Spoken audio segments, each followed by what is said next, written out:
की आयुष्यात रिस्क घेतल्याशिवाय काहीच चांगलं आपण मोठं करू शकत नाही.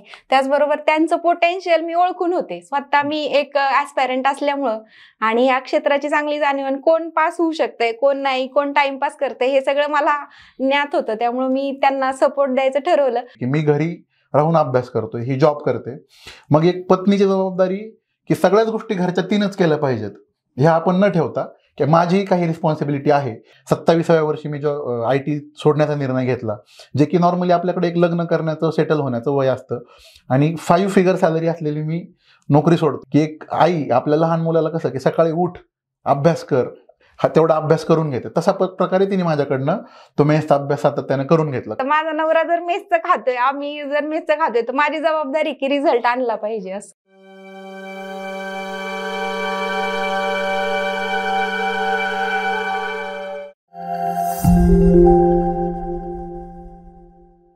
नमस्कार, मी किरण निंबोरे, वास्तव कट्ट्यावरती आपल्या सर्वांचं स्वागत. राज्यसेवा 2022ची निवड यादी जाहीर झाली आणि त्या निवड यादीमध्ये एक अधिकारीची जोडी आपल्यासमोर येणार आहे. त्या जोडीमधील सागर वाघमारे सर आपल्यासोबत आहेत. सर वास्तव कट्ट्यावरती सोबत, आणि त्यांच्या अर्धांगिनी प्रीती घोरपडे वाघमारे मॅडम सोबत आहेत. मॅडम आपलेही वास्तव कट्ट्यावरती स्वागत. दोघेही सरांना क्लास 1 पदी त्यांची निवड होईल. कदाचित मॅडमला क्लास 1 किंवा क्लास 2 या दोन्हीपैकी एक कुठली तरी पोस्ट मिळेलच, ते रिझल्ट लागल्यावरती जाहीर होईल. परंतु ही जी काही अधिकाऱ्यांची जोडी आहे, दोघांनीही लग्न झाल्याच्या नंतर ह्या पोस्ट मिळवलेल्या आहेत. आणि विशेष म्हणजे एकाच रिझल्टमधून नवरा बायकोंची पोस्ट मिळणं ही खूप मोठी गोष्ट आहे आणि याच्यापेक्षा आनंदाची गोष्ट त्यांच्या घरामध्ये नसेल. आपल्या दोघांचंही मनपूर्वक अभिनंदन आणि वास्तव कट्ट्यावरती स्वागत. Thank you sir. Thank you so much. खरं तर एकाच रिझल्टमधून नवरा बायकोची पोस्ट मिळणं हे तुमच्यासाठी तर आहेच, पण तुमच्या कुटुंबासाठी, तुमच्या गावासाठी आणि इतर तुमचे जे काही आपण सगळे सोयरे म्हणतो त्या सर्वांसाठीच ही खूप आनंदाची गोष्ट आहे. काय एकंदरीत लग्न झाल्याच्या नंतर तुम्हाला पोस्ट मिळते, सुरुवात कुठून केली होती तुम्ही अभ्यासाला? सर सुरुवात म्हणजे मी तर लग्न अगोदर सुद्धा प्रिपरेशन करत होते. 2014 साली मी पास आउट झाले. माझं bachelor of engineering computer science मधून मी पूर्ण केलं. माझ्या डोक्यात होतंच की आपण स्पर्धा परीक्षांचाच अभ्यास करायचा. मग 14ला पास आउट झाल्यावर 15ची पहिली मी प्रिलिम दिली राज्यसेवेची आणि ती पास देखील झाले. आणि मग माझा प्रवास सुरू झाला. हळूहळू सगळ्या परीक्षा मी पहिल्यांदा फोकस केल्या. ती माझी चूक झाली. पहिल्या अटेम्प्टलाच माझ्या फॉरेस्ट असेल, PSI, STI ह्या वेगवेगळ्या परीक्षा व्हायच्या त्यावेळी, तर त्या सुद्धा प्रिलिम सगळ्या निघाल्या आणि सगळ्या मेन्स देत बसले मी आणि मग काहीच माझ्या हाती लागलं नाही पहिल्या अटेम्प्टला. तर अशी माझी सुरुवात झाली. त्यानंतर हळूहळू चुकांमधून शिकून, त्याचबरोबर 2016 साली जी टेक्निकल असिस्टंटची परीक्षा झाली MPSCने घेतलेली, त्यात माझं सिलेक्शन झालं आणि मी जॉईन केलं आणि मग असं ठरवलं की जॉब करता करता आपण करूयात परीक्षेची तयारी. तो माझा प्रवास आतापर्यंत. तुमची लग्नाच्या आधीच एक पोस्ट निघलेली ऑलरेडी? हो सर. त्यानंतर देखील माझ्या 2 पोस्ट आणखी निघालेल्या होत्या. सध्या मी regional forensic science lab Pune येथे सायबर फॉरेन्सिक्स डिव्हिजन मध्ये काम करत आहे. लग्नाच्या आधी तुम्हाला नोकरी होती? हो सर. सर तुम्ही काय सांगा? सर 2012 साली माझं इंजिनिअरिंग पूर्ण झालं आणि कॉलेजच्या लास्ट इयरला असताना 3 मल्टीनॅशनल कंपन्यांमध्ये ॲक्सेंचर, इन्फोसिस आणि कॉग्निजंट या 3 कंपन्यांमध्ये माझी कॉलेजमधून प्लेसमेंट झाली. तत्कालीन घरची परिस्थिती पाहता मी 2013 साली ॲक्सेंचर कंपनी जॉईन करून IT क्षेत्रामध्ये पदार्पण करण्याचा निर्णय घेतला. तेव्हा कुठेतरी बॅक ऑफ द माइंड सातत्यानं होतं की लहानपणापासून आपण जे एक ऑफिसर होण्याचं ड्रीम पाहिलेलं आहे ते आपल्याला कुठंतरी खुणावतंय. मी ॲक्सेंचर नंतर पुढे 3 ते 4 अजून मल्टीनॅशनल कंपन्यांमध्ये चांगल्या पगारावरती नोकरी केली. मात्र ते ड्रीम मला सातत्यानं खुणावत होतं. मग मी 2017 साली माझ्या पॅरेंट्स बरोबर डिस्कशन करून ITचा जॉब सोडून फुल टाइम अभ्यास करण्याचा निर्णय घेतला. तर मी जून महिन्यामध्ये तो जॉब सोडला आणि 2017च्या जुलैपासून मी फुल टाइम अभ्यास सुरू केला. ही जी राज्यसेवेची परीक्षा होती ही माझी 5वी परीक्षा, 4थी मुख्य परीक्षा आणि 2रा इंटरव्ह्यू होता. आणि त्यापूर्वी मी नॉर्मली काय केलं सर की राज्यसेवेचाच अभ्यास करायचा हा एक अजेंडा पहिल्यापासून डोळ्यासमोर ठेवला. त्यामुळे कंबाईन परीक्षा जरी मी दिल्या तरी तो फोकस माझा हा कायम राज्यसेवेवरच होता. 2019 साली महापरीक्षेमधून फूड सप्लाय इन्स्पेक्टर या पदावरती माझं सिलेक्शन झालं होतं. त्याचं जॉईनिंग मला पालघरला आलं होतं. मात्र माझं जे ड्रीम होतं की क्लास 1 ऑफिसरच व्हायचं आहे आपल्याला राज्यसेवेमधून, त्यासाठी घरच्यांचाही पाठिंबा होता. तर मग फॅमिली बरोबर डिस्कशन करून फूड सप्लाय ऑफिसर जॉईन न करता, फूड सप्लाय इन्स्पेक्टर जॉईन न करता कंटिन्युअस तयारी करत गेलो आणि हे 2022चं यश पदरामध्ये पडलं असं मला वाटतं. माझं कन्फ्युजन आहे थोडंसं, मला एक सांग, तुमचं लव्ह मॅरेज आहे का अरेंज मॅरेज? सर आमचं अरेंज मॅरेज आहे. तुम्ही लग्नाच्या आधी IT मधली नोकरी सोडली हो सर. आणि त्यानंतर तुमचं लग्न झालं, ज्यावेळेस तुमच्याकडे पोस्ट नव्हती. सर 2021-22 जो कोरोनाचा पिरियड होता 20 पासून 22 पर्यंतचा, त्या 21 मध्ये मी IT क्षेत्रामध्ये जेव्हा परीक्षा वगैरे काही होत नव्हत्या तर IT क्षेत्रामध्ये पुन्हा काही दिवस काम करण्याचा मी निर्णय घेतला. त्या पिरियडमध्ये माझं लग्न जमलं आणि 2021 मध्ये मी जेव्हा जॉबला होतो तेव्हा माझं लग्न झालं. मात्र परत माझं जे ड्रीम होतं की आपल्याला ऑफिसर व्हायचंय आणि हिने सुद्धा तो तेवढा सपोर्ट केला. मग मी नोव्हेंबर महिन्यामध्ये माझा ITचा जॉब पुन्हा सोडला आणि फुल टाइम अभ्यासाची तयारी केली. क्या बात आहे. तुम्हाला असं नाही वाटलं की मोठ्या पगाराची नोकरी सोडली आणि इकडे अभ्यास करताय, अनिश्चित क्षेत्र, कारण तुम्ही ऑलरेडी नोकरीत होतात आणि तुम्हाला माहिती होता अभ्यास काय? मला सर नेहमी वाटतं की आयुष्यात रिस्क घेतल्याशिवाय काहीच चांगलं आपण मोठं करू शकत नाही. त्याचबरोबर त्यांचं पोटेन्शियल मी ओळखून होते. स्वतः मी एक ऍस्पायरंट असल्यामुळं आणि या क्षेत्राची चांगली जाणीव, कोण पास होऊ शकतंय कोण नाही, कोण टाइमपास करतंय हे सगळं मला ज्ञात होतं. त्यामुळे मी त्यांना सपोर्ट द्यायचं ठरवलं आणि त्यांचं घरचा पण आमचा खूप सपोर्ट होता. असं त्यांनी म्हणजे ह्यांच्या घरच्यांनी किंवा माझ्या घरच्यांनी कधी असं नाही म्हटलं की पगार एवढा चांगला आहे तर तुम्ही का करता. ड्रीम्स ही पण एक आपली म्हणजे आपल्याला सॅटिस्फॅक्शन देणारी गोष्ट असते, मग ते तुम्ही करा असं ते नेहमीच म्हणत राहिले. त्याच्यामुळे आम्ही तो डिसिजन घेतला. ज्यावेळेस लग्न झाल्याच्या नंतर तर तुम्ही दोघांनी सोबत अभ्यास केला असेल. हो. कसं मॅनेज होत होतं संसार, तुमची नोकरी? सर कसं आहे की अपेक्षा कधी कधी काय गोष्टींमध्ये ठेवायच्या आणि काय गोष्टींमध्ये थोड्या आपण कमी अपेक्षा ठेवू शकतो. म्हणजे जे घरचे फंक्शन्स असतील, सणवार असतील किंवा सातत्यानं घरी येणे जाणं असेल, तो जर घरचा पाठिंबा आपल्याला मिळाला ना तर आपण त्या गोष्टी कमी करून आपल्या करिअरकडे जास्त फोकस करू शकतो. किंवा हिचा जॉब आहे हे आपण समजून घेतलं पाहिजे की मी घरी राहून अभ्यास करतोय, ही जॉब करते. मग एक पत्नीची जबाबदारी की सगळ्याच गोष्टी घरच्या तीनच केल्या पाहिजेत हे आपण न ठेवता की माझीही काही रिस्पॉन्सिबिलिटी आहे किंवा बाकीच्या गोष्टी कशा पद्धतीने आपण वर्कआउट करू शकतो हे जर आपण दोघांनी एकत्र बसून सॉर्ट आउट केलं तर मला वाटतं हे जास्त इझिली मॅनेज होण्यासारख्या गोष्टी आहेत. बरोबर. ज्यावेळेस एकतर तुम्ही तुमचे वडील शिक्षक, दोघांची फॅमिली शिक्षक फॅमिली, आणि त्याच्यात तुम्ही मोठ्या पगाराची नोकरी सोडून अनिश्चित क्षेत्राकडे होत आहे. तुम्ही सुरुवातीला सांगितलं, खूप क्लिअरिटी देऊन सांगितलं की कुटुंबाशी चर्चा करून मी या क्षेत्रात, असा विरोध नाही झाला. आणि एकतर शिक्षक म्हणलं खूप तोलून मापून विचार करून सगळ्या गोष्टींचा विचार करतात. इतरांच्या पाल्यांचा विचार करणारी ही. नक्कीच सर, तुमचं म्हणणं एकदम मी समजू शकतो. एक टिपिकल शिक्षक फॅमिली जशी असते की पूर्ण गोष्टी सगळ्या विचारा आणती की आपला सेटलमेंट झालेली आहे. 27व्या वर्षी मी जो IT सोडण्याचा निर्णय घेतला, जे की नॉर्मली आपल्याकडे एक लग्न करण्याचं, सेटल होण्याचं वय असतं, आणि 5 फिगर सॅलरी असलेली मी नोकरी सोडतोय जिथे मी फ्लॅट चांगला घेऊन आयुष्य उर्वरित आनंदात घालवू शकतो. परंतु माझ्या वडिलांचा स्वभाव हा टिपिकल शिक्षकी स्वभाव नसून की ठीक आहे तुझ्या स्वप्नांच्या पाठीमागे तुला धावायचं ना, आमचा तुला पूर्ण पाठिंबा आहे, फक्त एक लक्षात घे की हे क्षेत्र अनिश्चित क्षेत्र आहे. त्यामुळं पहिल्याच वर्षी मला यश मिळेल किंवा दुसऱ्या वर्षी यश मिळेल किंवा लेट्स से काही वर्ष लागली यश मिळायला, तर व्हायबल न होता सातत्यानं प्रयत्न करण्याचा स्वभाव सोडू नकोस.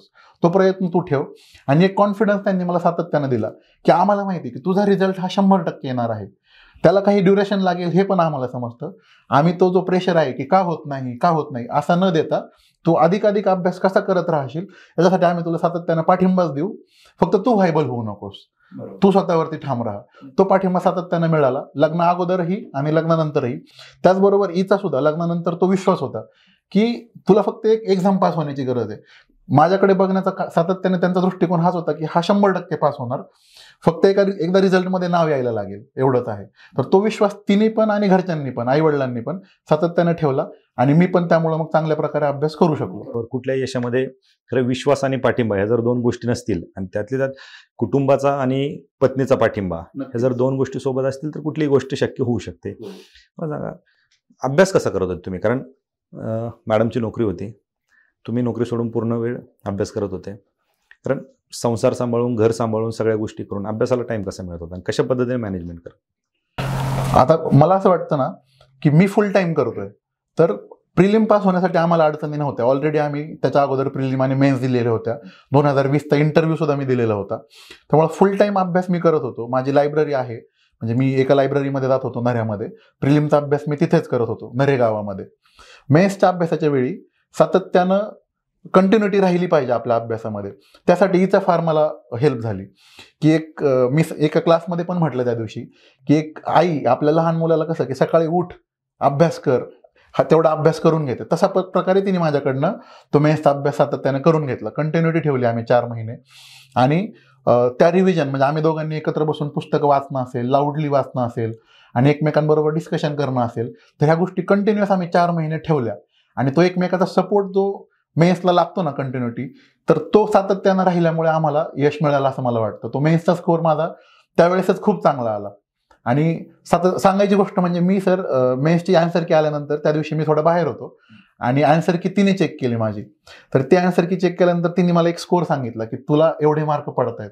आणि ते एक आनंद असून माझ्या तिथल्या तिथं बाहेर आले की अरे आपण जी 4 महिने सातत्यानं हार्डवर्क केलं ना, ते आपल्याला कुठेतरी त्या यशामधून मिळालं आपल्याला आणि चांगला स्कोअर आला. तेव्हाच मी ठाम होतो की पोस्ट आपल्याला मिळेल, फक्त क्लास 1 की क्लास 2 हे आपल्या इंटरव्ह्यूच्या आणि रिटर्नच्या मार्क्सवरती अवलंबून असेल. बरोबर. त्यांनी सांगितलं तुम्ही तर नोकरी करून अभ्यास करत होतात, त्यांची कशी मदत होती तुम्हाला?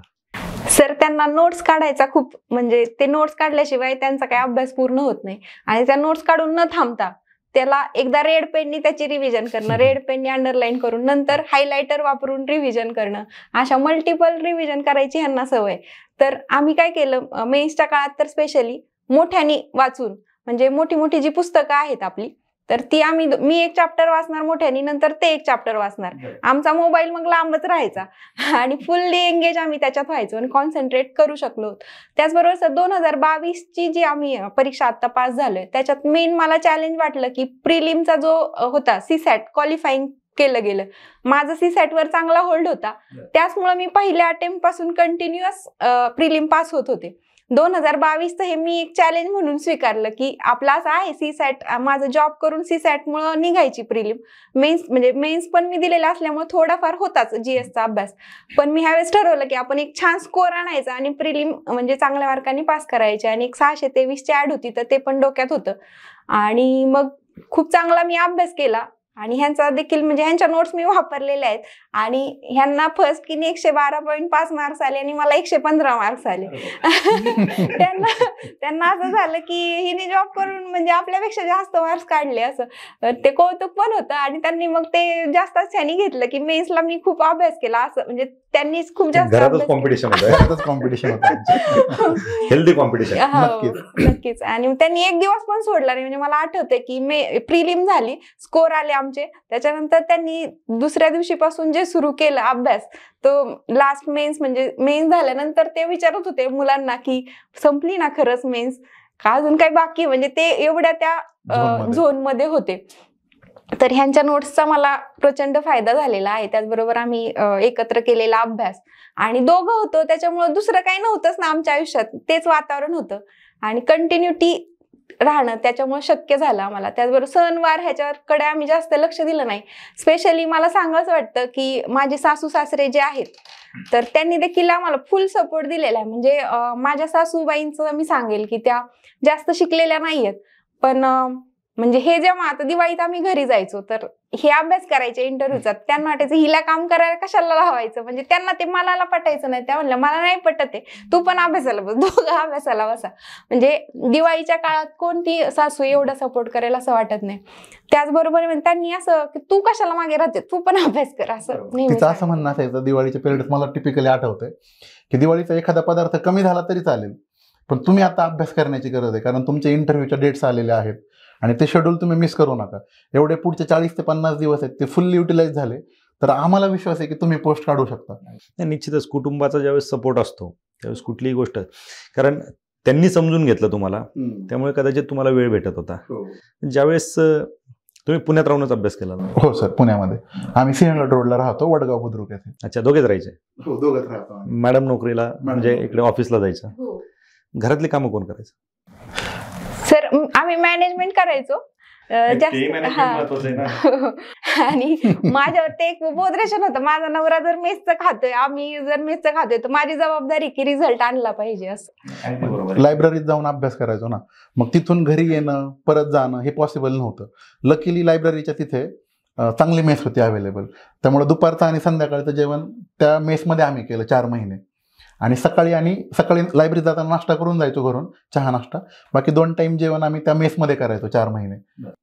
नाही, कुठंतरी त्याग केल्याशिवाय या गोष्टी समोर येत नाहीत. कारण यश जर संपादन करायचं असेल तर ह्या गोष्टीचा त्याग करावाच लागतो.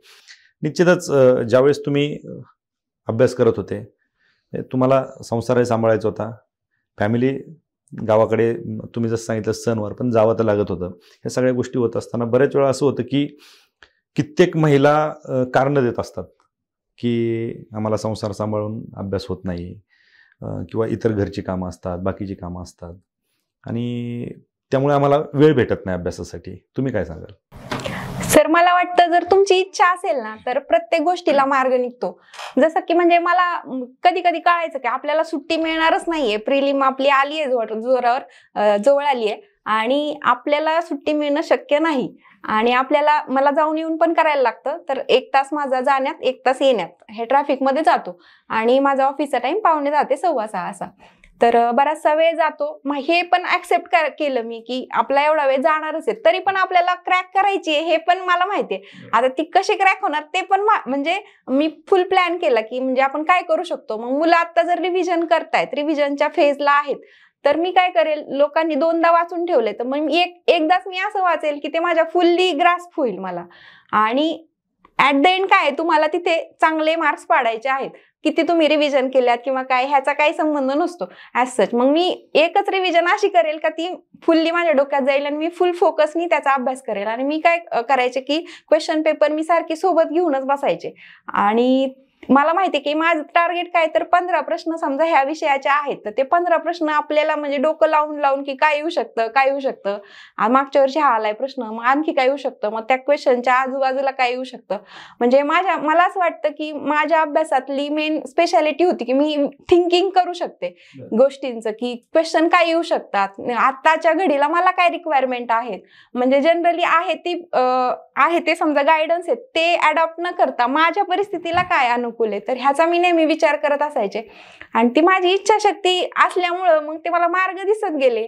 माझ्या बरोबरची लोक आहेत म्हणजे ते पण मला हेल्प करत गेले, कुटुंब मला हेल्प करत गेलं. मग मला सगळ्यात महत्वाचं वाटतं की आपली इच्छा ती दिसली की प्रत्येक माणूस आपल्याला सपोर्ट करतो. म्हणजे इथं तर असं होतं सर की लंचमध्ये सुद्धा थोडा मोकळा वेळ मिळाला ऑफिसमध्ये की ती क्वेश्चन पेपर घेऊन बसेल, पुस्तक घेऊन बसेल. 1 तास जर समजा लंचचा सुट्टी आहे किंवा पाऊण तास सुट्टी आहे, 15 मिनिटात जेवण करून उरलेला वेळ कसं वाचता येईल आणि जास्तीत जास्त वेळ देता येईल तिथून आमचं डिस्कशन व्हायचं. ती मला दुपारी फोन करायची, काय वाचतोय, मी विचारायचो काय वाचतोय. एवढ्या लेवलला तिने स्टडी केलेला आहे. घरामध्ये वातावरणच ते होतं. हो, म्हणजे आमच्या घरामध्ये सर तुम्ही आलात ना, नॉर्मल घरांमध्ये ज्या वस्तू दिसतील त्यापेक्षा तुम्हाला आमच्या घरामध्ये पुस्तकं पडलेली दिसतील. म्हणजे टिपिकली आता रिझल्टच्या अगोदर आपल्या घरी सेलिब्रेशनसाठी लोक येतील तेव्हा आम्ही ती पुस्तकं सध्या आवरून ठेवली, नाहीतर सगळी पुस्तकं वरती पडली. आजही आलात ना तुम्ही तर काही नाहीतरी 30-40 पुस्तकं वरती पडलेले तुम्हाला दिसतील आमच्या घरामध्ये. ती अवांतर वाचनाची असतील किंवा अभ्यासाची असतील. तर वातावरण पूर्ण घरामध्ये तेच होतं आमच्या, अभ्यास एका अभ्यास. त्याचाच परिणाम हा आहे. ज्यावेळेस निवड यादी आली, पहिलं नाव कोणी पाहिलं आणि कोणाचं पाहिलं? सर काय झालं, तुम्हाला त्या दिवशीचा मी किस्सा सांगतो. कितीही प्रयत्न केला, किती हार्डवर्क केलं तरी ते शेवटी एक धाकधूक राहते ना निकालाची. म्हणजे मी अशा पॉईंटला होतो की मी स्वतःशी ठरवलं होतं की हा माझा लास्ट अटेम्प्ट आहे. यानंतर मी जर पास झालो तर आनंदाने गव्हर्नमेंट सर्व्हिसमध्ये काम करेल. जर मला यश नाही मिळालं तर मी IT क्षेत्र पुन्हा जॉईन करेल असं मी ठरवलेलं. कारण शेवटी किती दिवस आपण कोणत्या क्षेत्राला देणार, शेवटी फॅमिली आहे, रिस्पॉन्सिबिलिटीज आहेत. तर त्या दिवशी टिपिकली मी माझ्या मित्रांना घेऊन केतकावळी बालाजी आहे ना तिकडे गेलेलो. त्यानंतर दुपारी दत्त मंदिर आहे नारायणपूरचं, तिथे गेलो. पावणे 2ला मी तिथे गेलो आणि लकीली गेल्याबरोबर 5 मिनिटामध्ये आरती सुरू झाली. तिथे अर्धा पाऊण तास आरती केली. ही ऑफिसला गेली होती त्या दिवशी. तर मग संध्याकाळी 4च्या सुमाराला मी घरी आलो. ही पण 5 वाजता घरी आली थोडंसं ऑफिसमधून लवकर. आणि रिझल्ट आता येतोय मग येतोय असं टेलिग्राम चॅनलवरती सातत्यानं ते अपडेट पडत होते की अपडेट आता अपलोड करतायत, IT टीमकडे आलेला आहे. ते सातत्यानं धाकधूक. मग माझ्या मोबाईल्सवरती मी रिफ्रेश करतोय, हिच्या मोबाईलवरती ही रिफ्रेश करते. आमचा एक मित्र आहे विशाल शिंदे म्हणून, आमचा फॅमिली फ्रेंड आहे, तोही बसलेला रिझल्ट बघायला. तो कंटिन्युअस आम्ही तो रिफ्रेश करतोय आणि रिझल्ट आला असं कळालं. मी अपलोड सर्च केलं आणि फर्स्ट नाव मला दिसलं की 55 रँक आलेली आहे. इतर रिझल्ट अजून ती चेकच करत होते. परंतु ते एक आनंद होता की 55 रँक आली म्हणजे क्लास 1 100% मिळते. कोणती मिळते ते कॅल्क्युलेशन डोक्यामध्ये झालेलंच नव्हतं, पण क्लास 1 मिळते. आणि तिथं मी घरामध्ये उड्या मारायला सुरुवात केली. म्हणजे लिटरली तो सेलिब्रेशन होतं. आमच्या 2.5 वर्ष झालं आम्ही त्या फ्लॅटमध्ये राहतोय लग्नानंतर.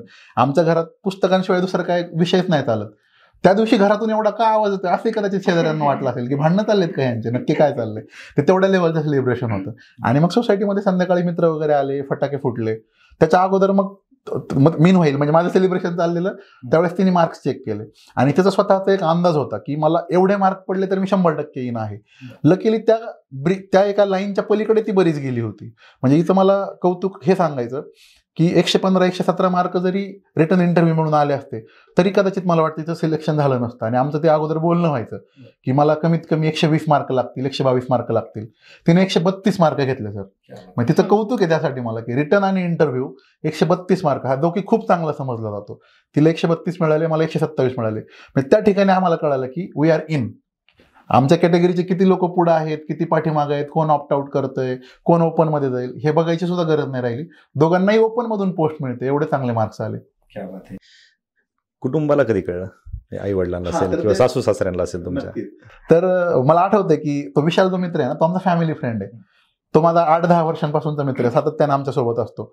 तर निकाल आला, दोघांचं नाव लिस्टमध्ये दिसलं आम्हाला की आहे. त्यानं पहिलं मम्मीला फोन केला माझ्या आणि मग तो आनंदाच्या भरामध्ये तो आरडाओरडा सगळा सुरू होता. माझ्या मम्मीला तर पहिल्यांदा कळलंच नाही की नक्की पास झालेत की फेल झालेत, काय गोंधळ चाललाय नक्की, नाही का. मग तिने हिच्या फोनवरती फोन केला. माझा फोन मी स्विच ऑफ करून ठेवलेला होता त्या दिवशी, कारण मला माहिती होतं की रिझल्ट आल्यानंतर कंटिन्युअस फोन सुरू होतील, व्यवस्थित आपल्याला रिझल्ट चेक करता येणार नाही, म्हणून मी बंद करून ठेवलेला फोन म्हणजे फ्लाईट मोडवरती.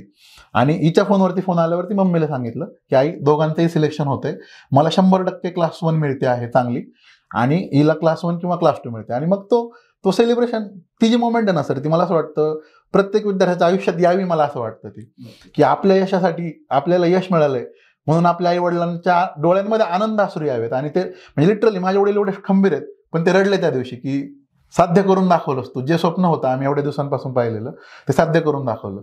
आणि माझ्या भावाला तर बोलताच येत नव्हतं सर, एवढ्या लेवलचा तो आनंद होता. आणि इथं पण फोन घरी झाला, सासऱ्यांनी मला फोन केला की तुमचं अभिनंदन आहे. मग मी त्यांना म्हटलं की म्हणजे तुमचा जो पाठिंबा आम्हाला खंबीरपणे मिळाला आहे ना त्याचं हे फळ आहे. हिला सुद्धा त्यांनी सातत्यानं लहानपणापासून म्हणजे आपल्याकडे काय होतं सर, ग्रॅज्युएशनला मुलगी गेली त्यानंतर जॉबला लागली की लग्न करून टाका, ही जी प्रवृत्ती असते, रादर दॅन त्यांनी तिला कायम पाठिंबा दिला की तू तुझ्या स्वप्नांसाठी लढत राहा, तुझं स्वप्न आहे ना अधिकारी व्हायचं ते लढत राहा. आणि आमचं लग्न अगोदर पण तोच होतं डिस्कशन की आपल्याला जरी लग्न झालं तरी आपल्या प्रायोरिटीज ह्या राज्यसेवा परीक्षा आहे, रादर दॅन फॅमिली प्लॅनिंग असेल, बाकीच्या पुढच्या सणवार हे असेल, आम्ही त्या गोष्टी जास्तीत जास्त फोकस केला. बरोबर.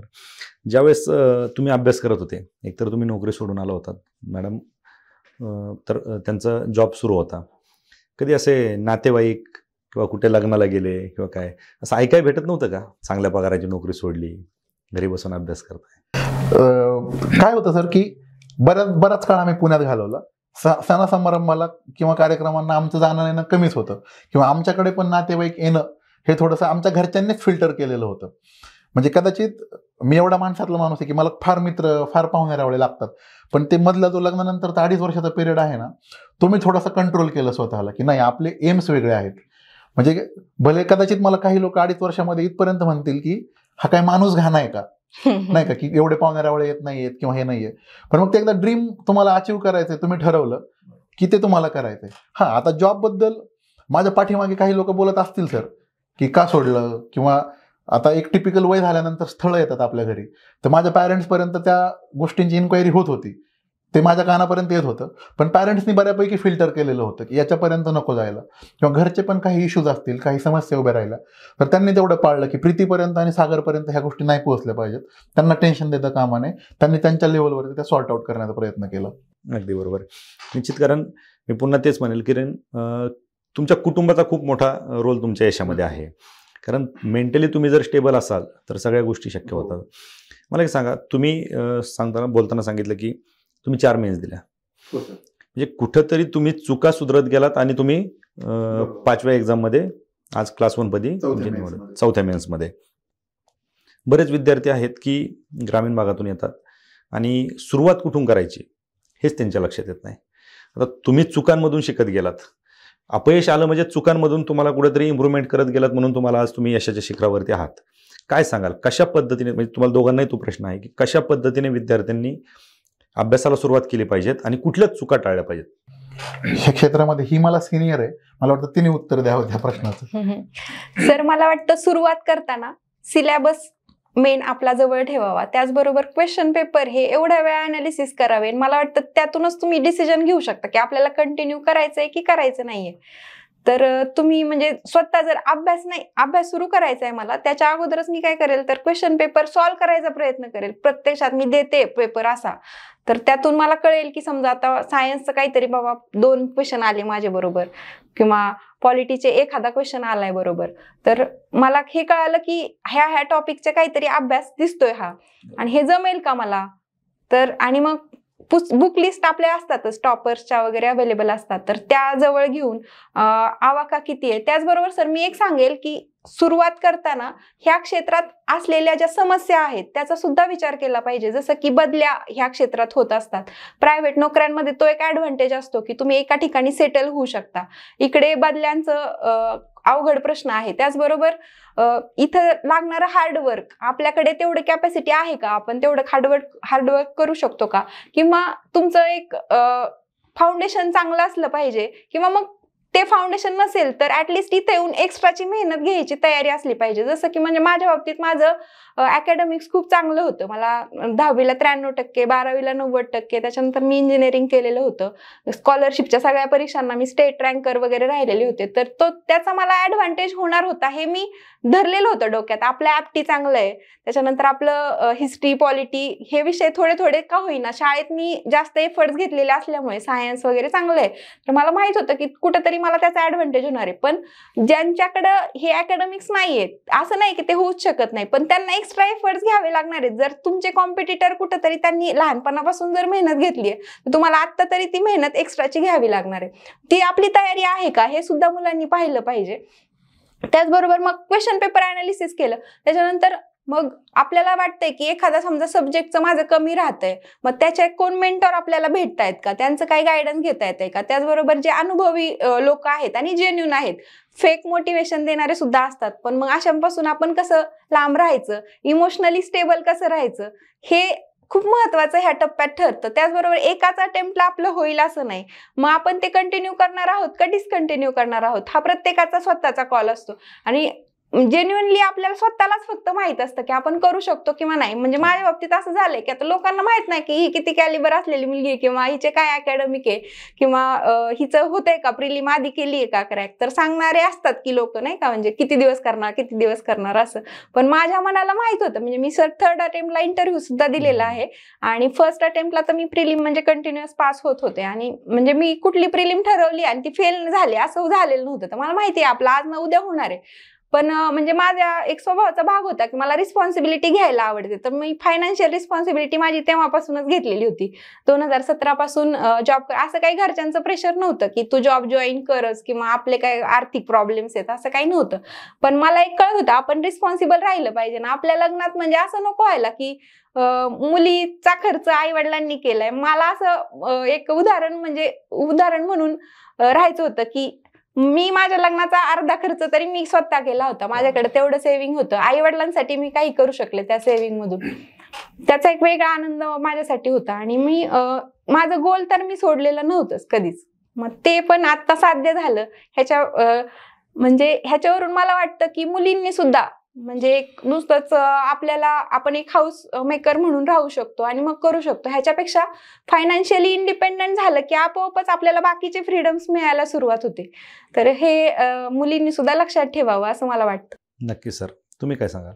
सर, पहिल्या अटेम्प्टला मी जॉब सोडला होता, IT मधून आलो होतो. ITची टिपिकल विकेंड ऑफची पद्धत असते, किंवा कधी कधी कामाचा लोड जास्त असतो, कधी कधी स्लो असतो. तर त्या पद्धतीने थोडंसं मी अभ्यास कसा करावा, काय करावा याची माहिती घेत होतो. तर माझा मित्र आहे एक तहसीलदार, त्या वर्षी तो तहसीलदार झाला होता, किशोर मराठे म्हणून. तर मी लिटरली त्यांना कॉल केला, ज्या दिवशी मी नोकरी सोडली त्या दिवशी कॉल केला की तुम्ही मला बुक लिस्ट सांगा, कशा प्रकारे अभ्यास करू ते सांगा. किशोर आणि मी कॉलेजचे मित्र होतो आम्ही. आणि मग त्यांनी ज्या पद्धतीने मला गाईड केलं मी त्या पद्धतीने अभ्यास केला. म्हणजे आपण घोड्याला ज्या पद्धतीने अशी नाळ लावतो ना त्या पद्धतीने मी तो स्टडी केला. त्या वर्षी बॅड लक माझं असं झालं की माझी पहिली जी प्रिलिम होती त्या वर्षी 2018ला जागा कमी होत्या. आणि कट ऑफ 247 लागला. मला 240 मार्क पडले, 7 मार्क कमी पडले. मात्र मला एक तो अंदाज आला की ही एक्झाम अचिवेबल आहे आपल्यासाठी. मग मी 2018ला ज्या चुका केल्या होत्या की ज्याच्यामध्ये मी करंटचा अभ्यास कमी पडला असेल किंवा नंबर ऑफ क्वेश्चन्स मी कमी सोडवले असतील, PYQचं अनालिसिस कमी पडलं असेल, हे मी 2019ला अचीव्ह केलं.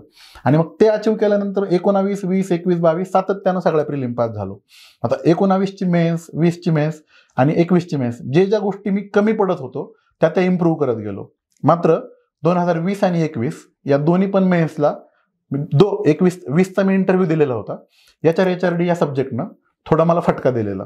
मग मला शेवटी ज्या वर्षी 2022ची आन्सर की आली आणि मार्क कळाले की आपण प्रिलिम पास होतोय, त्या दिवशी तिने मला माननीय खाटेकर सरांकडे पाठवलं की तू सरांना कॉन्टॅक्ट कर, HRDला तुला जर फटका पडतोय तर तू तो योग्य व्यक्तींचं योग्य वेळी मार्गदर्शन घेणं गरजेचं असतं असं मला वाटतं.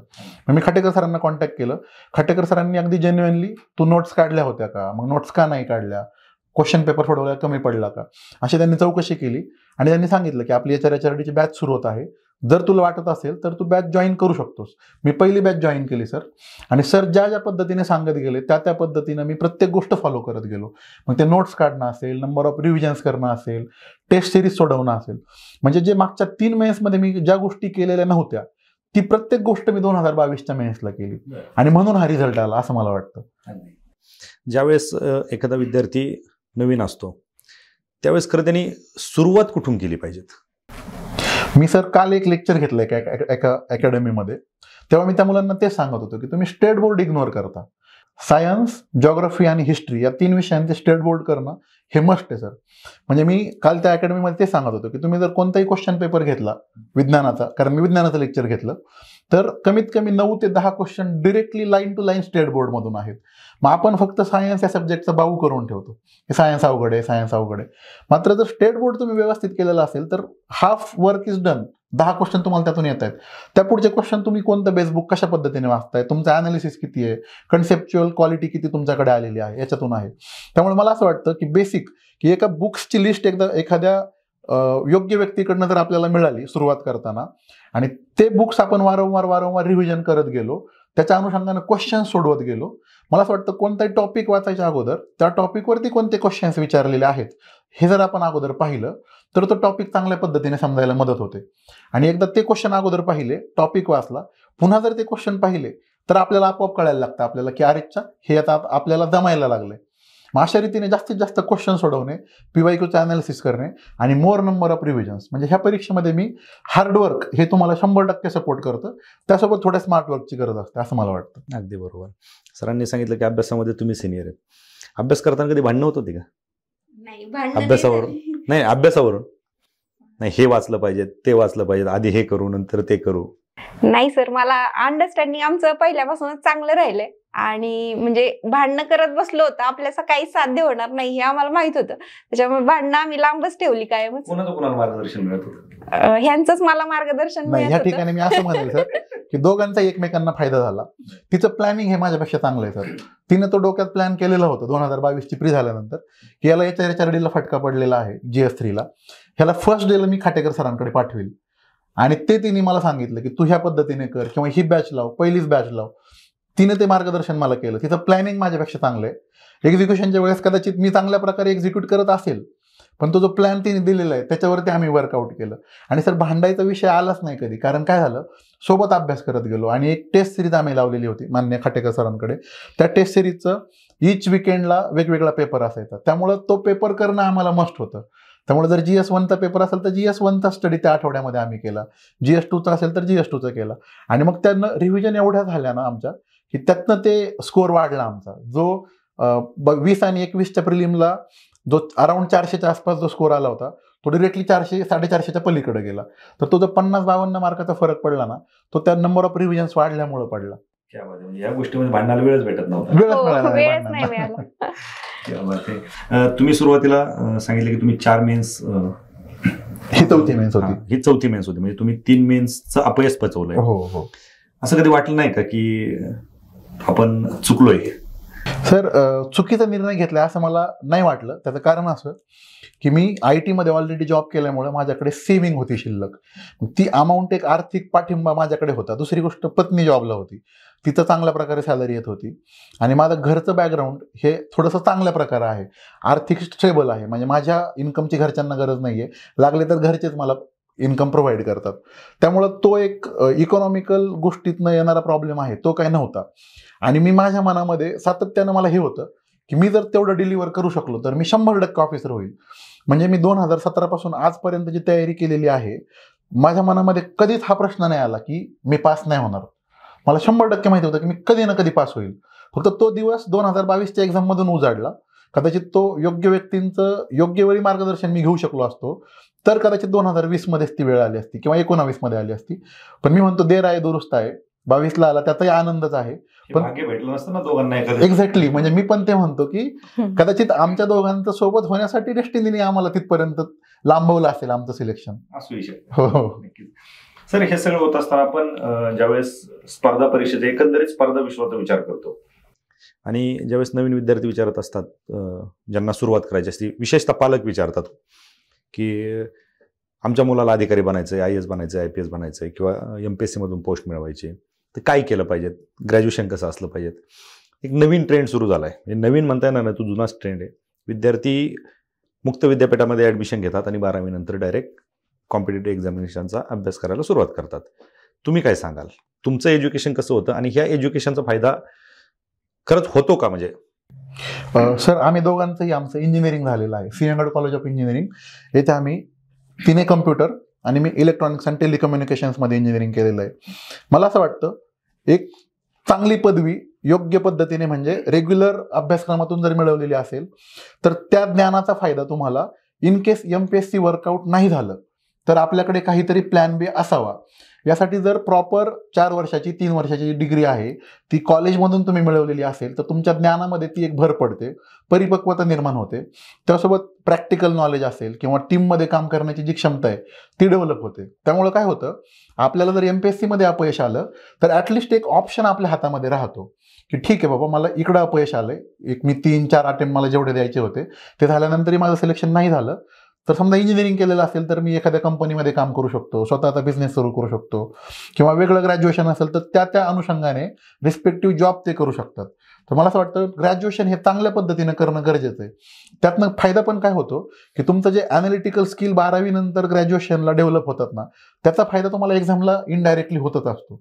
त्यामुळे रेग्युलर ग्रॅज्युएशन चांगल्या पद्धतीनं करणं गरजेचं आहे.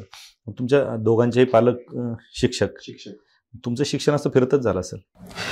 हो सर, म्हणजे माझं मूळ गाव हे श्रीगोंदा तालुक्यातील देवदैठण हे आहे नगर जिल्ह्यामध्ये, परंतु माझा जन्म हा काष्टी श्रीगोंदा तालुका येथे झाला. तर 8वी पर्यंत माझं शिक्षण काष्टीमध्ये झालं, जन्मापासून 8वी पर्यंत. पप्पा तिथे शिक्षक होते, रयत शिक्षण संस्थेच्या शाळेमध्ये माझे वडील शिक्षक होते. त्यांची बदली पुढे बेलवंडी या ठिकाणी झाली श्रीगोंद्यामध्ये. त्यामुळे माझी 9वी 10वी बेलवंडीला झाली. आणि मग 11वी 12वीला कुठं टाकायचं मुलाला, पुण्याला टाकायचं की अजून कुठे टाकायचं, तर शिरूर या ठिकाणी विद्याधाम प्रशाला शिरूर येथे ज्युनियर कॉलेज आहे. ते खूप चांगल्या प्रकारे शिक्षण प्रोव्हाइड करतात आणि आमच्या वेळेस तर खूप चांगल्या बॅचेस तिथे चालत होत्या.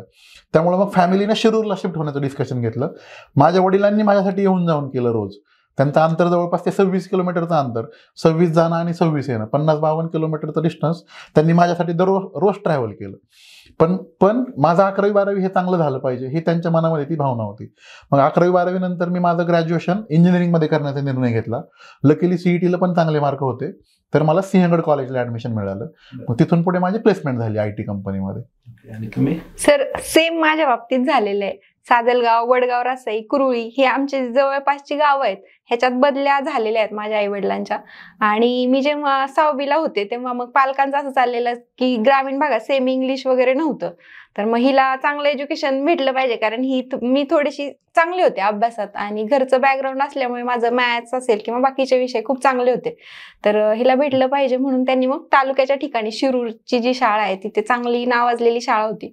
मग त्यांनी डिसाईड केलं की तिथे जाऊन आपण राहूयात आणि मुलांची शिक्षण चांगली होतील. मग त्यांनी सुद्धा यांनी जसं सांगितलं माझ्या सासऱ्यांनी वगैरे सपोर्ट केलेलं त्यांना, तसंच माझ्या बाबतीत झालं. त्यांनी 40 किलोमीटर येऊन जाऊन ऊन वारा पाऊस ह्याच्यात हालाकीचे दिवस काढून आम्हाला शिकवलेलं आहे.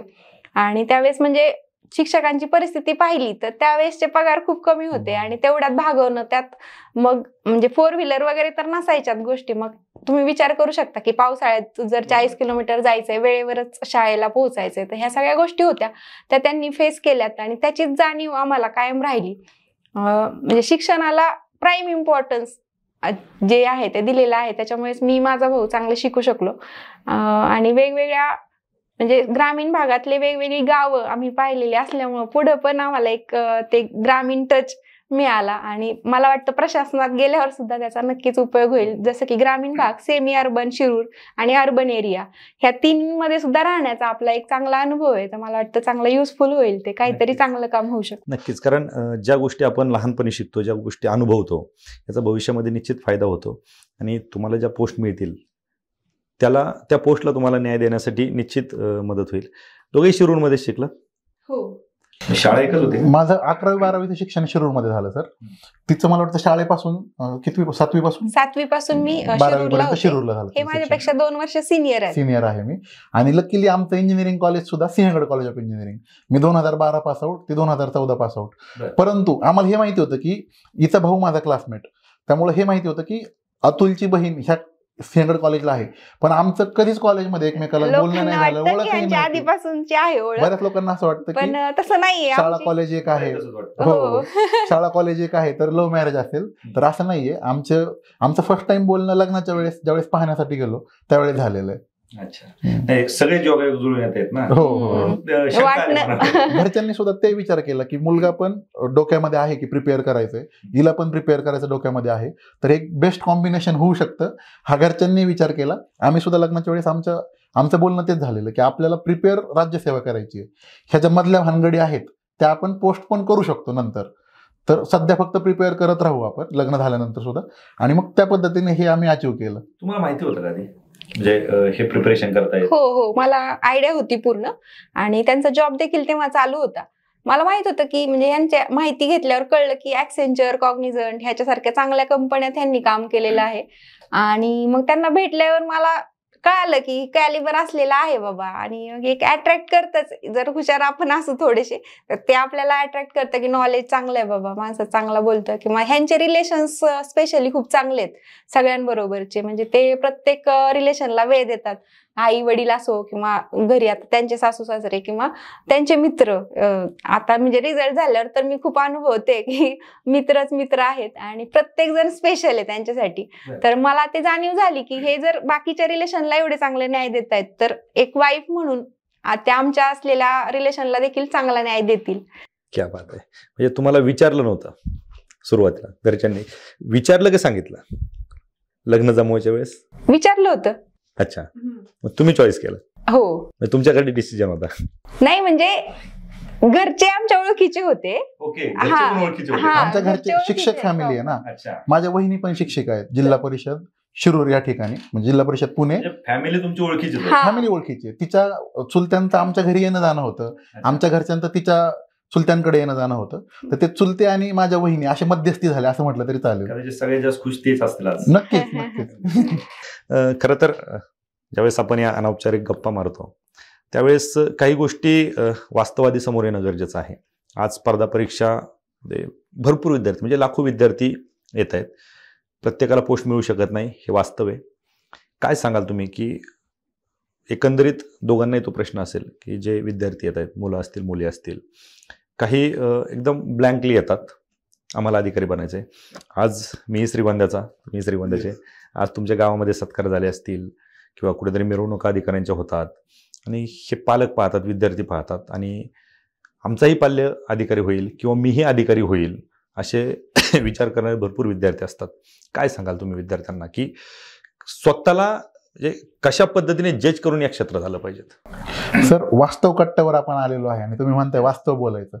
काय होतं, रिझल्ट लागल्यानंतर तर जग हे फार सुंदर आहे. एकदा पॉझिटिव्ह रिझल्ट आला ना, मिरवणुका असतील, एक मोटिवेशनल स्पीच असतील, अधिकाऱ्यांचे सत्कार असतील, समारंभ असतील, प्रत्येकानं आदबीनं बोलणं असेल, हे फक्त प्रिपेअर करणाऱ्या विद्यार्थ्याला किंवा हे क्षेत्राकडे येणाऱ्या विद्यार्थ्याला दिसतं. ते पोस्ट रिझल्ट जग दिसतं. त्याच्या अगोदर किती खस्ता खाव्या लागतात, त्याच्या अगोदर किती मेहनत करावी लागते, त्याच्या अगोदर किती समस्या उभ्या राहतात, तुमच्यावरती डाऊट घेणारे लोक किती असतात, घालून पाडून बोलणारे लोक किती असतात, किंवा ह्या क्षेत्राला किती मेहनत लागते हे लोकांना दिसत नाही. ती मेहनत जगापुढे येण्याची गरज आहे असं मला वाटतं. त्यासोबत सर मला असं वाटतं आपल्या कुटुंबाची आर्थिक क्षमता किती आहे, आपली आर्थिक क्षमता किती आहे हे ओळखून प्रत्येकानं ह्या क्षेत्रामध्ये यायच्या अगोदर फॅमिली बरोबर हे डिस्कस करणं गरजेचं आहे की किती वर्ष तयारी करणं गरजेचं आहे, की मी आपली फॅमिली आपल्याला 3 वर्ष 4 वर्ष सपोर्ट करू शकते. त्यानंतर फॅमिलीचे सुद्धा लिमिटेशन आहेत. कारण आपला जर भाग बघितला तर बऱ्यापैकी श्रीगोंद्याचं जर आपण उदाहरण घेतलं तर कृषी प्रधान श्रीगोंद आहे नाही का, शेतकरी फॅमिलीज जास्त आहेत. मग एका शेतकरी कुटुंबाला त्यांच्या पालकाला किती वर्ष पैसा प्रोव्हाइड करता येईल आणि तो पैसा विद्यार्थ्यांना सुद्धा हे ठरवायला हवं की मी किती जेन्युइनली वापरतो आहे. मी जर मला वडील घरून 5,000 रुपये 10,000 रुपये महिन्याला पाठवतायत तर मी माझं श्रम किती घेतलं पाहिजे, ते जेवढ्या पद्धतीने शेतीमध्ये काम करतायत त्याला आपण न्याय देतोय का, तर ते सुद्धा विद्यार्थ्यांना जोखणं गरजेचं आहे. आणि एका सर्टन लिमिट नंतर हे क्षेत्र सोडता येणं सुद्धा फार गरजेचं आहे की आपला रिझल्ट पॉझिटिव्ह येत नाहीये तर मी आता दुसऱ्या क्षेत्राचा काहीतरी विचार करणं गरजेचं आहे. म्हणजे प्लॅन बी हा ह्या क्षेत्राकडे यायच्या अगोदर ऍक्टिव्हेट असला पाहिजे. माझा जर पाहाल तर माझ्याकडे 5 वर्षाचा IT क्षेत्राचा अनुभव होता आणि हा माझा शेवटचा अटेम्प्ट होता. ह्या परीक्षेत जर मी पास झालो नसतो सर तर मी नक्कीच IT कडे जाण्याचा निर्णय घेतला होता. त्या दृष्टीने माझे प्रयत्नही सुरू झाले होते. त्यामुळं प्रत्येकानं तो एक प्लॅन बी फॉर्म्युलेट करायला हवा आणि किती ड्युरेशन नंतर त्याला आकार द्यायचा आहे हे नक्की ठरवायला हवं. आर्थिक क्षमता काय होतं, पैशाचं सोंग आणणं अवघड आहे. शेवटी घरच्यांनाही लिमिटेशन येतात, किती दिवस पैसे प्रोव्हाइड करणार. त्यामुळे ते नक्कीच प्रत्येकानं झोकणं गरजेचं आहे. किंवा फक्त मोटिवेशनल स्पीच ऐकतोय आणि मी मोटिवेट होतोय आणि 2 दिवस पुस्तक उचकतोय, तिसऱ्या दिवशी पुन्हा झोपा काढतोय. एक्सटर्नल मोटिवेशन आणि मार्केटमध्ये खूप अवेलेबल आहेत एक्सटर्नल मोटिवेट करणारे, तर ते नक्की टाळायला हवं असं मला वाटतं. आणि सर मी ह्या जर्नीत असं पाहिले की बऱ्याच मुलांना मेंटल हेल्थचे देखील प्रॉब्लेम होतात, कारण हा बराच ताणतणावाची प्रोसेस आहे. तर आपला मेंटल ॲबिलिटी तेवढी आहे का, किंवा इमोशनल क्वेश्चन चांगला आहे का, आपण सिच्युएशन्स हँडल करू शकतोय का, तेवढा स्ट्रेस घेऊ शकतो का. कारण एक्झामच्या आदल्या दिवशी झोप न आलेली सुद्धा मुलं आहेत आणि त्याच्यामुळे पेपर खराब गेलेत, अशी सुद्धा उदाहरणं आहेत. तर ती आपण हँडल करू शकतो का, हे प्रत्येकाने जज केलं पाहिजे. आणि म्हणजे एक वास्तववादी दृष्टीने हे 4-5 वर्ष समजा तुम्ही घालवताय ह्या प्रोसेसमध्ये, तर ती आपली कशी असणार आहे, तर ती हँडल करायला आपण सक्षम आहोत का, की आपल्या आई वडिलांच्या जीवाला घोर लावणार आहोत पुढे जाऊन. तर ह्याचा देखील प्रत्येकाने विचार केला पाहिजे. कारण या वास्तववादी गोष्टी देखील विद्यार्थ्यांपर्यंत जाणं गरजेचं आहे. सर, स्पर्धा परीक्षेमधला सर्वात महत्त्वाचा आणि शेवटचा टप्पा असतो मुलाखत. आता बऱ्यापैकी अधिकारी आपण पाहतो की मुलाखतीला ग्रुप डिस्कशन वगैरे करतात. तुमचं तर घरातच डिस्कशन चालत असेल. कशा पद्धतीने तयारी केली होती तुम्ही? सर 2023ला आमची जानेवारी महिन्यामध्ये मेन्स झाली. त्यानंतर आमचं जे मुलाखतीचा टप्पा आहे तो लांबत लिटरली माझी मेन्स तर माझा इंटरव्ह्यू जानेवारी 2024 मध्ये झाला. म्हणजे सुमारे वर्षभराचा पिरियड तिला पण आणि मला पण अवेलेबल होता. त्या वर्षभराच्या पिरियडमध्ये लकीली आमच्या अँसर कीमुळे मार्क चांगले आहेत आणि आपण रेंजमध्ये आहोत हे आम्हाला माहिती होतं. त्यामुळे आम्ही काय केलं सर, वेगवेगळ्या व्यक्तींना इंटरव्ह्यूच्या प्रिपरेशनसाठी भेटलो. म्हणजे प्रामुख्यानं मला 2-3 नावं घ्यावीशी वाटतात.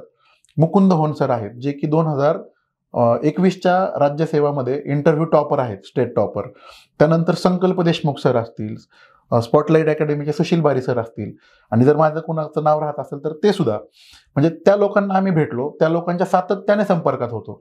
मग ती तयारी कशी करायची, की आपली प्रोफाईल असेल तर प्रोफाईलमध्ये तालुका कसा प्रिपेअर करायचा, जिल्हा कसा प्रिपेअर करायचा, आमच्या दोघांचा जॉब आहे तर जॉब रिलेटेड काय डिटेल्स प्रिपेअर करायचे असतील, किंवा त्यानंतर ग्रॅज्युएशन रिलेटेड काय प्रिपेअर करायचं. आणि इंटरव्ह्यूच्या शेवटाकडे जाताना माझं जे ग्रॅज्युएशन आहे ENTC, तर माझा कॉलेजचा मित्र आहे राहुल पिसाळ नावाचा, तो पण इंटरव्ह्यूला होता माझ्यासोबत. त्याला पोस्ट नाही मिळाली अनलकीली. मी आणि राहुल आम्ही तिघं, राहुल बारामतीमध्ये राहतो आणि मी आणि प्रीती इथे वडगावमध्ये आमच्या घरी असायचो. तर एक फोन चालू असायचा आमचा कंटिन्युअस राहुलला, की त्या फोनवरती प्रत्येक स्क्रिप्ट आम्ही डिस्कस केलेली आहे, प्रत्येक क्वेश्चन डिस्कस केलेला आहे. त्या अनुषंगाने उत्तरं लिहून घेतलेली आहेत वहीमध्ये. म्हणजे 4 ते 5 वह्या आमच्या पूर्ण भरलेल्या होत्या विथ क्वेश्चन आणि त्याचा आन्सर.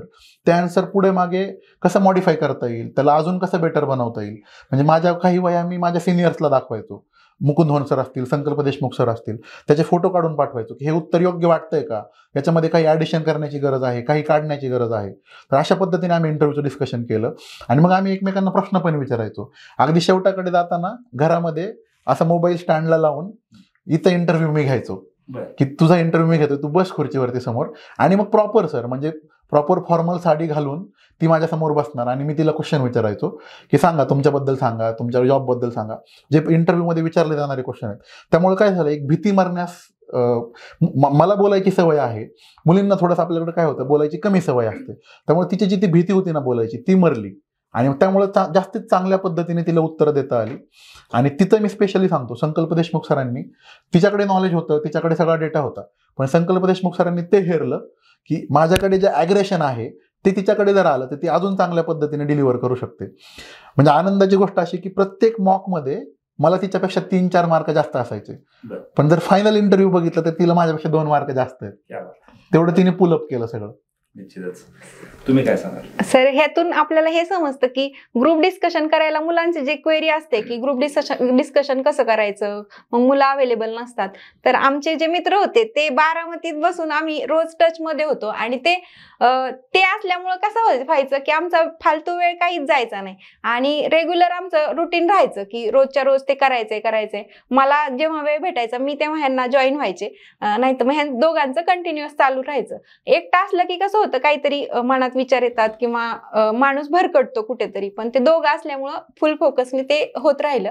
आम्ही मी माझ्या बाबतीत सांगेल की मी भरपूर मॉक दिले, कारण मला वाटत होतं की आपल्या सुधारणा तर होऊ शकते पण आपल्याला एफर्ट्स घ्यायची गरज आहे. मी प्रत्येक मॉक दिला की त्याचा व्हिडिओ अनालिसिस स्वतः करायचे, त्याचबरोबर घरच्यांना देखील ते व्हिडिओ पाठवायचे. कधी कधी त्यांच्याकडून सूचना यायच्या आणि त्या खूप फ्रुटफुल ठरायच्या. मी कधी असा विचार केला नाही की बाबा आपण तर एमपीएससी करतोय, ते तर करतच नाही, मग त्यांना काय माहित असेल. पण जनरल जो एक्सपिरियन्स असतो तो एक सामान्य माणूस खूप चांगला सांगू शकतो आणि खूप चांगलं अनालिसिस मला मिळायचं. त्यातून माझ्या सुधारणा हळूहळू होत गेल्या. आणि म्हणजे माझ्या सासूबाई मी जे सांगितलं त्या काही खूप शिकलेल्या नाहीयेत, पण त्या सुद्धा खूप चांगले इनपुट्स द्यायच्या. म्हणजे आज त्या एवढ्या ट्रेन झाल्यात की कदाचित त्या गायडन्स करू शकतील इंटरव्ह्यूला एवढ्या. आणि त्यांना पण मग ते आमचं जे होतं की टाइम आम्हाला कमी देता यायचा फॅमिलीला, तर त्यांना ते आम्ही पाहायला मिळायचो, त्याचाच खूप आनंद असायचा की आमचे व्हिडिओ आले का तुमचे व्हिडिओ पाठवा असं. तर ते आमचं झालं. त्याच्यानंतर सर आम्ही नोट्स काढल्या, त्याच्या रिव्हिजन देखील केल्या. म्हणजे इंटरव्ह्यू खरंच सिरियसली आम्ही केलेला होता. पुणे जिल्हा माझा होता, ह्यांचा नगर जिल्हा प्रोफाईल मध्ये होता, तर ते आम्ही व्हिजिट केलेल्या वेगवेगळ्या प्लेसेस एकदम स्टार्टिंगच्या फेजमध्ये. मग ते आमचं थोडंसं टुरिझम सुद्धा झालं आणि त्याचबरोबर आम्हाला त्याचा फायदा देखील झाला, कारण तिथले जे लोकल लोक असतात, ग्रामस्थ असतात, ते जी माहिती देऊ शकतात ती पुस्तकात अवेलेबल नसते आणि ती जी ऐकलेली माहिती आहे ती चांगली लक्षात राहते. मग त्यानंतर आम्ही ग्रामपंचायत असो, नगर परिषद, तहसील ऑफिस, ह्या सगळ्यांना आम्ही भेटी दिल्या होत्या, जिल्हा परिषद असेल, आणि त्याचा मला फायदा झाला. त्याचबरोबर म्हणजे जी वेगवेगळी पुस्तकं होती गायडन्सची ती देखील आम्ही घेतली होती आणि हे माझा मॉक घेत होते तर एक घरीच माझ्याकडे इंटरव्ह्यूवर अवेलेबल होता आणि त्याचा मग मी वापर फुल करून घेतला. हो, रोजच चालू होते. आणि म्हणजे किती ऑफिसवरून आलं दमलेला असो काही असो, म्हणजे माझी तयारी असायची की मी बोलते म्हणून. ते जे इंटरव्ह्यू आम्ही रेकॉर्ड केले सर, आमचा पर्सनल युट्यूब चॅनल आहे माझा, त्याच्यामध्ये आम्ही ते अपलोड करून ठेवायचो, घरच्यांना पाठवायचो आणि वेगवेगळ्या क्लासला जे दिलेले मॉक आहेत ते सुद्धा मी घरच्यांना पाठवायचो. माझी आई जी कमी शिकलेली तिने सांगितलं, पण ती सुद्धा ते सगळे मॉक व्यवस्थित ऐकायची, पाहायची, इनपुट्स द्यायची. माझा भाऊ, माझ्या वहिनी, माझे काही मित्र ज्यांना आम्ही ते जवळचे मित्र आहेत ते आम्हाला ओळखतात, त्यांना ते व्हिडिओज पाठवायचो आणि जेन्युइनली त्यांनी इनपुट दिलेले आहेत त्या प्रोसेसमध्ये. इथं तर मला एक विशेष असं वाटतं ना की असे पण लोकांना आम्ही माझ्या जवळच्या लोकांना पाठवले की जे आता तयारी करतायत, सुरू आहेत, पण त्यांनी दिलेले इनपुट सुद्धा तिने फार सिरियसली घेतले. नाहीतर एखादा व्यक्ती काय होतो की तुला किती कळतं रे बाबा, तू काय त्यातला प्रो आहेस का, असं म्हणू शकतो ना. तर तिने ते न करता की एखादा व्यक्ती आपल्याला जेन्युइनली सांगतोय आणि ते तिने स्वीकारलं की आपल्याला ते ऐकायचंय, ते आपल्याला मॉडिफाय करायचंय आणि त्यामुळे ती माझ्यापेक्षा चांगले मार्क पाडू शकली इंटरव्ह्यूमध्ये. अगदी बरोबर, निश्चितच. मुलाखतीच्या शेवटी मॅडम तुमच्यासाठी एक स्पेशल प्रश्न. आजपर्यंत आम्ही मुलाखतीमध्ये अधिकाऱ्यांना एक प्रश्न विचारतो की पालकांना काय सल्ला द्याल, किंवा एखादी लग्न झालेली महिला असेल तर त्यांच्या अनुभवावरून इतर महिलांच्या ज्या सासा असतील त्यांना काय, एकंदरीत ज्या महिला अभ्यास करतायत किंवा ज्या महिला नोकरीला आहेत, ज्यांचं लग्न झालंय, त्यांच्या पतींना काय सल्ला द्याल? सर, त्यांच्या पतींना मी असा सल्ला देईल की भांडण किंवा जास्तीच्या अपेक्षा ह्यांच्याकडे फोकस करण्यापेक्षा जर वाईफचे ड्रीम्स किंवा तुमचे स्वतःचे ड्रीम्स ह्याच्याकडे जर तुम्ही फोकस केलं तर त्यातून मिळणारा आनंद हा खूप वेगळा आहे. म्हणजे सासू ज्या आहेत त्यांना मी सांगेल की म्हणजे फक्त काम करणारी एक स्त्री हे न पाहता, म्हणजे घरात कुणीतरी कामाला पाहिजे हे न पाहता त्या मुलीचं एक इंडिव्हिज्युअल आयुष्य आहे. आणि आता आपण पाहतोय की महिला एवढ्या प्रगती करतायत की त्या कुठेच मुलांपेक्षा कमी राहिलेल्या नाहीयेत. तर मग अशा केसमध्ये म्हणजे सासूने सुनेला मुलगी म्हणून जर स्वीकारलं आणि तिचे स्वप्न आपल्या मुलीसारखीच जर जपली तर मला वाटतं आनंद तर त्या कुटुंबात येईलच, पण त्याचबरोबर समृद्धी देखील नक्कीच येईल आणि ती नक्कीच एक आधारस्तंभ कुटुंबाचा बनू शकते. ह्याच्यामध्ये सर मी थोडंसं ऍड करतो. मला असं वाटतं एखादी मुलगी प्रिपेअर करते, त्याच्याकडे फक्त त्या मुलीचं स्वप्न म्हणून न पाहता त्या फॅमिलीचं एक कंबाईंड स्वप्न आहे की जर ती मुलगी अधिकारी व्हावी ह्यासाठी सर्वांनी मिळून एफर्ट दिले किंवा अगदी मुलाचंही घेतलं तरी तर तो एक कंबाईंड फॅमिलीचा तो एक गोल असेल असं मला वाटतं. म्हणजे आमच्या दोघांच्या जर दृष्टीने बघितलं ना तर ते आमचं लग्न झाल्यानंतर असं कधीच नव्हतं की माझं गोल आहे किंवा तुझं गोल आहे, हे आपलं गोल आहे असं ते होतं. आणि त्या दृष्टीने कुटुंबाचं गोल होतं. त्यामुळे रिझल्ट देखील कुटुंबाचा रिझल्ट आलाय असं आम्हाला फिलिंग आहे. त्यांना सुद्धा ते जिंकल्याचा आनंद त्यांना इंटरव्ह्यूच्या प्रोसेसमध्ये तर सर लिटरली पूर्ण फॅमिली इन्व्हॉल्व होती आमची. आणि त्यांना ते उत्सुकता असायची कधी व्हिडिओ येतोय, आम्ही कधी तो व्हिडिओ पाहतोय, यांना कधी काही चुका असतील तर त्या सांगतोय, कसं इम्प्रूव्हमेंट सांगू शकतो. ती पूर्ण फॅमिलीचा रिझल्ट आलाय असं आम्हाला वाटतं, रादर दॅन आमच्या दोघांचा सेपरेट आलाय. अगदी बरोबर. निश्चितच जसं की आपण 2-3 वेळा उल्लेख केला, पाठिंबा आणि विश्वास ह्या खूप महत्त्वाच्या गोष्टी आहेत आणि त्या तुमच्या पाठीशी होत्या. निश्चितच तुम्ही वास्तव कट्ट्यावरती आलात आणि तुमचा हा जो काही पूर्ण प्रवास उलगडला आणि बहुमूल्य असे विद्यार्थ्यांना सल्ले दिले, तुमचा अभ्यास पद्धती असेल किंवा इतर जे मार्गदर्शन केलं वास्तववादी, त्याबद्दल आपलं खूप खूप आभार. Thank you sir, thank you so much. इथे तुम्ही आम्हाला येण्याची संधी दिली. हे आमचं म्हणजे तिच्याबरोबर मी बोललेलो, तुमचा पाठीमागचा एक इंटरव्ह्यू मी पाहिला होता आणि ते पण एक जोडी सिलेक्ट झालेली होती, ते इथं आलेले होते. तेव्हा आमचं एकमेकाबरोबर बोलणं झालेलं की एक दिवस आपला आहे की आपल्याला या वास्तव कट्ट्यावरती जायचंय आणि सिलेक्ट होऊन जायचंय. ते स्वप्न तुम्ही आज आम्हाला पूर्ण केलं, त्याबद्दल मी तुमचा खूप खूप आभारी आहे. Thank you so much.